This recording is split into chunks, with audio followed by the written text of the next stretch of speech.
Hujambo, tuangalie lugha rasmi. Tunaambiwa kwamba ni lugha inayotumiwa katika shughuli za kiserikali kama vile bungeni, mahakamani, utawala, elimu na kadhalika. Ni lugha inayotumiwa katika shughuli za serikali. Lugha rasmi nchini Kenya ni official language ambayo ni Kiingereza. Sifa za lugha rasmi.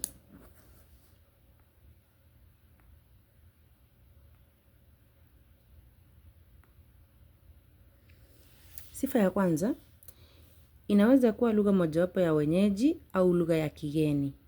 Inaweza kuwa lugha mojawapo ya wenyeji au lugha ya kigeni. Nitafafanua hivi. Kwa mfano, nchini Kenya, Kiswahili kama lugha ya wenyeji wa mwambao wa Afrika Mashariki kinatumika kama lugha rasmi nchini Kenya na Tanzania. Kumbuka Kiswahili ni lugha ya taifa, pia ni lugha rasmi kulingana na katiba ya mwaka 2010. Sifa ya pili tunaambiwa, lugha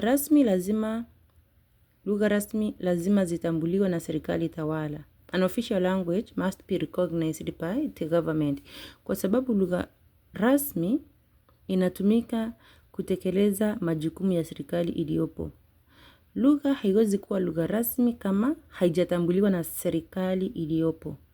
3, ina sifa za kuwa na msamiati tosha ambao ni msamiati wa kisayansi na kiufundi ili kutekeleza mawasiliano. Kwa hivyo lugha rasmi lazima iwe na msamiati wa kutosha. 4, tunaambiwa lugha rasmi inaweza kutumiwa katika kiwango cha kitaifa na kimataifa. Kwa mfano, nchini Kenya na Tanzania, Kiingereza na Kiswahili ni lugha rasmi katika kiwango cha kitaifa na kimataifa. Hiyo ni sifa ya kwanza, ya pili, ya tatu na ya 4. Tusonge twende katika sifa ya 5. Sifa ya 5 tunaambiwa kwamba si lazima iwe na wazungumzaji wengi katika nchi husika. Si lazima iwe na wazungumzaji wengi katika nchi husika. Unaweza ukasimamisha video ukacopy ama unaweza screenshot whichever you like. Tusonge twende sifa ya 6. Sifa ya 6 tunaambiwa kwamba lugha rasmi yaweza kutekeleza majukumu mengine hata functions kama kwa mfano licha ya kuwa lugha rasmi. Kwa mfano nchini Tanzania na Kenya Kiswahili kinatumika kama lugha rasmi na lugha ya taifa. Chenye tunamaanisha hapa ni kwamba tunazungumzia lugha rasmi. Ndio ni lugha rasmi, kwa hivyo itatumika kutekeleza majukumu rasmi ambayo ni majukumu ya kiserikali. Licha ya kuwa ni lugha rasmi, inaweza ikatumika kutekeleza majukumu mengine. Kwa mfano, nchini Tanzania Kiswahili ni lugha rasmi, pia Kiswahili kinatumika kama lugha ya taifa. Sijui kama tunaelewana. 7, ni lugha yenye historia ndefu. Lugha rasmi ina historia ndefu ya maandishi. Kwa hivyo imewekwa katika maandishi na maandishi hayo yaliandikwa kitambo. Kwa hivyo yana historia ndefu. 8, huwa imesanifishwa. Kumbuka tuliangalia usanifishaji wa lugha ambapo tulisema ni kule kuteua lugha na kuifanyia marekebisho ili iweze kuwa lugha sanifu. Kwa hivyo lugha rasmi pia ni lugha ambayo imesanifishwa na kusambazwa kupitia vyombo vya habari kama vile runinga na redio. Pia imesambazwa kutumia vitabu na machapisho mengine. Kwa hivyo lugha rasmi ina wajibu wake au majukumu. Jukumu la kwanza, inatumika kuendesha shughuli zote katika ofisi za serikali. Ukiangalia shughuli za kiserikali kwa mfano nchini Kenya kama vile bungeni, mahakamani, ofisi za serikali. Ukienda mahali kama hapa, lugha rasmi ndio hutumika kuendesha shughuli zote.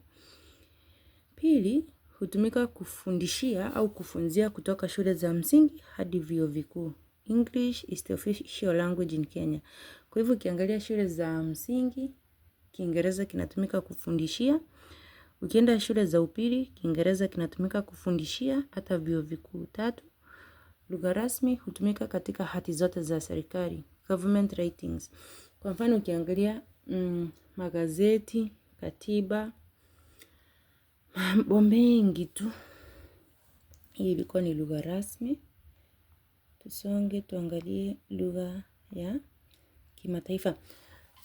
Kumbuka tunazungumzia hadhi ya lugha, na katika hadhi ya lugha tumesema kuna lugha ya kitaifa, lugha ya taifa, kuna lugha rasmi na kuna lugha ya kimataifa. Lugha ya taifa ni national language. Nchini Kenya tukasema ni Kiswahili. Lugha rasmi ni official language. Nchini Kenya tukasema ni Kiingereza. Sasa tunaingia katika lugha ya kimataifa, that is international language. Na kwa sababu hiki ni Kiswahili simu jamii, tutakuja kuangalia Kiswahili kama lugha ya kimataifa. Na natumai umewahi liona hili swali katika mtihani, ambapo unaambiwa kwamba fafanua au thibitisha kuwa Kiswahili ni lugha ya kimataifa. Kwa hivyo usije ukathibitisha kwa kutumia lugha ya Kiingereza. Kama wamekuambia fafanua au thibitisha, sema Kiswahili ni lugha ya kimataifa, kwa sababu kinafunzwa katika vyuo vikuu kote ulimwenguni au kote duniani. Natumai tunaelewana.